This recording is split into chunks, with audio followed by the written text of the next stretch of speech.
Batting করছেন বিষয়টা এটা যদি আমরা বলবো না, আপনি বলেন। আমি কি বলবো এখন আর কথাই বলবো না।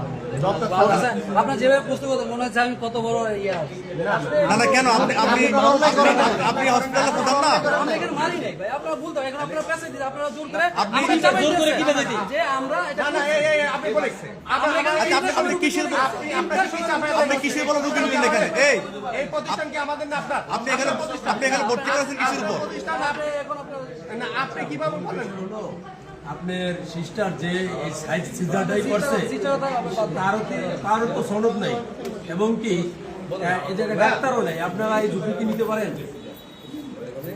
আপনি একটা ক্লিয়ার করেন, আপনি বলছেন যে ভোলায় নার্স সংকট, এই জন্য আপনি একজন অদক্ষ নার্স দিয়ে আপনি এখানে চালাবেন?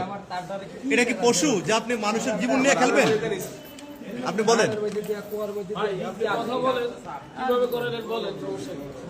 আপনি না আপনি বলছেন যে ভোলায় নার্স সংকট, তাই বলে আপনি এমন একজন মানুষ দিয়ে এখানে চিকিৎসা করাবেন?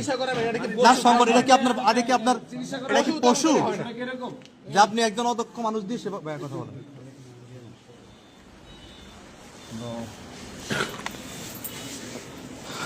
ভোলায় আবারও একজন প্রস্তুতি মায়ের মৃত্যু, অর্থাৎ ভোলাবাসী এই জেলায় যারা জন্ম নিয়েছে তারা হয়তো আজন্ম কোনো পাপ করেছে, যার জন্যেই এই ভোলাতে মানুষ জন্ম নিয়েছে। আল্লাহ তাআলা আমাদেরকে এই ভোলায় দ্বীপজেলা ভোলায় পাঠিয়েছে। আবারও এই ভোলায় একজন প্রস্তুতি মায়ের মৃত্যুর ঘটনা ঘটেছে।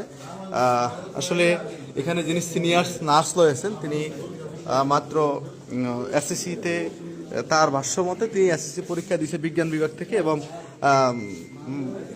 মানবিক বিভাগ থেকে তিনি এইচএসসি পাস করেছেন। এরপরে তিনি একটি হসপিটালে তিনি 2 বছর চাকরি করে, তাও ভোলারই অন্য একটি হসপিটালে, যা কয়েকদিন আগে একটা হসপিটালে মানুষের আরেকটি জীবন কেড়ে নিয়েছেন। সেই হসপিটালে চাকরি করে এই হসপিটালে সিনিয়র নার্স হিসাবে দায়িত্ব পালন করছেন ওই সিনিয়র নার্স। তিনি আজকে তাকে সেলাই দিয়েছেন। তো দীর্ঘ সময় অপেক্ষার পর এসেছেন এই হসপিটালের যে দায়িত্বরত সবুজ।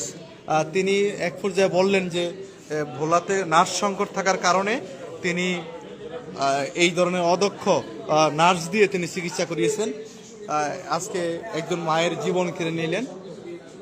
ভোলার স্বাস্থ্যসেবা নিয়ে ভোলার মানুষ কতটা দুর্দশা কাটিয়েছে এটা আসলে দ্বিতীয়বার বলার কিছু নেই, ভোলাবাসী আসলে জানে।